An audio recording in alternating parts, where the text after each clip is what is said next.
या बातमीचे प्रायोजक आहेत हॉटेल बडे पीर सोलापूर।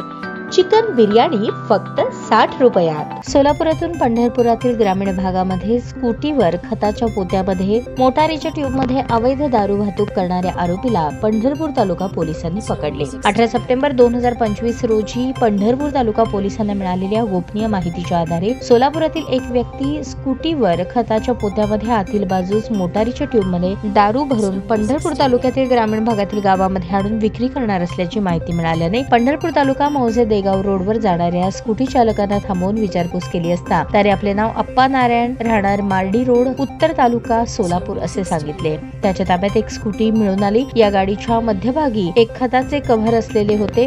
त्याच्या आत मोटारची ट्यूब, त्यामध्ये उग्र वासाने भरलेली एकूण 100 लिटर दारू असून सदर व्यक्तीने दारूची वाहतूक करण्यासाठी पोत्यामध्ये मोटारीच्या ट्यूब मध्ये सुमारे 100 लिटर दारू भरून मोटरसायकलवरून सोलापूरच्या पंढरपूरच्या ग्रामीण भागामध्ये दारू विक्रीसाठी घेऊन जात असताना मिळून आला। सदर व्यक्ती विरुद्ध महाराष्ट्र पोलीस दारूबंदी कायदा कलम 65 प्रमाणे पंढरपूर तालुका पोलीस ठाणे येथे गुन्हा दाखल करण्यात आला असून त्याच्या ताब्यातून स्कूटी व युरियाच्या पोत्यातील मोठ्या ट्यूब मध्ये भरलेली 100 लिटर दारू असा एकूण 1,10,000 रुपयांचा मुद्देमाल पंढरपूर तालुका पोलिसांनी जप्त केला। ही कारवाई पोलीस अधीक्षक अतुल कुलकर्णी, अप्पर पोलीस अधीक्षक प्रीतम यावलकर, विभागीय पोलीस अधिकारी प्रशांत डगळे यांच्या मार्गदर्शनाखाली पंढरपूर तालुका पोलीस स्टेशनचे वरिष्ठ पोलीस निरीक्षक TY मुजावर, पोलीस उपनिरीक्षक भारत भोसले, पोलीस उपनिरीक्षक विक्रम वडणे, पोलीस हवालदार स्वप्नील वाडदेकर, पोलीस हवालदार साजन भोसले, पोलीस हवालदार इरफान शेख, पोलीस कॉन्स्टेबल घोंगाणे, सागर गवळी, पोलीस हवालदार मंगेश रोकडे यांच्या पथकाने केली आहे।